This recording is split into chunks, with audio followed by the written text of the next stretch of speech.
అనిపించిందంటే 2019లో చంద్రబాబు నాయుడు గారు గెలిచినటువంటి 23 సీట్లని గొప్ప విజయంగా భావించి చూపిస్తే ఏ రకంగా ఉంటుందో ఈరోజు సుప్రీంకోర్టులో వచ్చినటువంటి తీర్పు చూసిన తర్వాత వీరు చూపిస్తున్నటువంటి వీరు చిత్రీకరిస్తున్నటువంటి వీరు షోకేస్ చేస్తున్నటువంటి వారి అభిప్రాయాన్ని ఆ రకంగానే చూడొచ్చు అనేటువంటిది నా అభిప్రాయం. అసలు జరిగినటువంటి కేసు కానీ జరిగినటువంటి వాదనలు కానీ ఇచ్చినటువంటి తీర్పు కానీ ఇవన్నీ చూసిన తర్వాత నాకు తెలిసి ఏ రకమైనటువంటి రిలీఫ్ అనేటువంటిది చంద్రబాబు నాయుడు గారికి కలగలేదు అనేటువంటిది నా అభిప్రాయం, ప్రజల అభిప్రాయం, కోర్టు అభిప్రాయం. వాస్తవానికి అసలు ముందుగా గమనించాల్సింది ఏంటంటే అసలు ఈ కేసుకు సంబంధించి 17A అనేటువంటిది ఏదైతే వర్తిస్తుందా వర్తించదా అనేటువంటి దాని మీద జరిగినటువంటి ఈ కేసు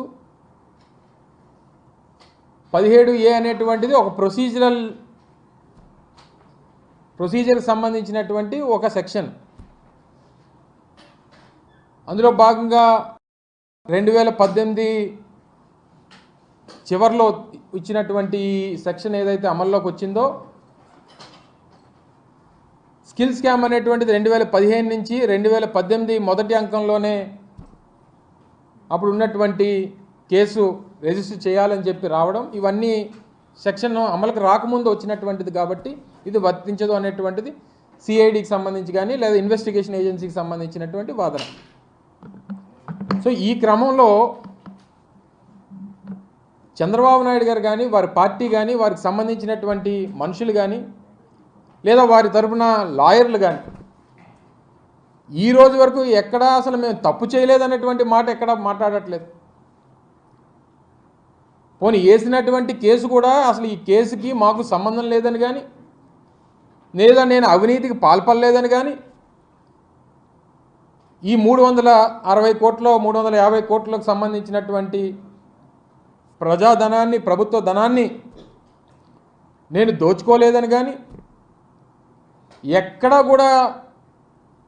ఈ వాదనలో కానీ వారు చెప్పేటువంటి సమాధానంలో కానీ లేదు. మీరు గవర్నర్కి చెప్పలేదనో స్పీకర్కి చెప్పలేదనో ఏదైతే చట్టం 17A చెప్తుందో దాన్ని ప్రొసీజర్గా ఫాలో కాలేదు కాబట్టి దీన్ని స్క్వాష్ చేయండి అనేటువంటిది వారు కోరుతూ ఉన్నారు. సరే, ఈ డివిజన్ బెంచ్ ఇద్దరు జడ్జిలు కలిగినటువంటి బెంచ్ ఏదైతే ఈరోజు తీర్పునిచ్చిందో ఒకరు అన్నారు 17A వర్తించదన్నారు, మరొకరు వర్తిస్తుంది అనేటువంటి మాట చెప్పేటువంటి అభిప్రాయాన్ని మనం చూసాం. చెప్పినటువంటి వారు కూడా కామన్గా చెప్పినటువంటిది ఏంటి, ఇన్వెస్టిగేషన్ ఏజెన్సీ చేసినటువంటి ప్రొసీజర్ రిమాండ్కి తీసుకోవడానికి సంబంధించి కానీ లేదా జరుగుతున్నటువంటి ఇన్వెస్టిగేషన్ కానీ అవి పద్ధతి ప్రకారమే జరుగుతున్నాయి తప్ప ఎక్కడా కూడా ల్యాప్సెస్ అనేటువంటివి లేవు అనేటువంటిది కామన్ అభిప్రాయాన్ని వాళ్ళు వ్యక్తపరచడం జరిగింది. గతంలో కూడా ఇలాగే 2015లో ఓటుకు నోటు కేసు దొరికిపోయినప్పుడు కూడా ఈ రకమైనటువంటి వాదన చేసి సెక్షన్ 8 అమల్లో ఉంది హైదరాబాద్లో, మీకు పోలీసులు ఉన్నారు, మాకు పోలీసులు ఉన్నారు, మీకు ఏసీబీ ఉంది, మాకు ఏసీబీ ఉంది, నేను ఫోన్ ట్యాపింగ్ చేయగలను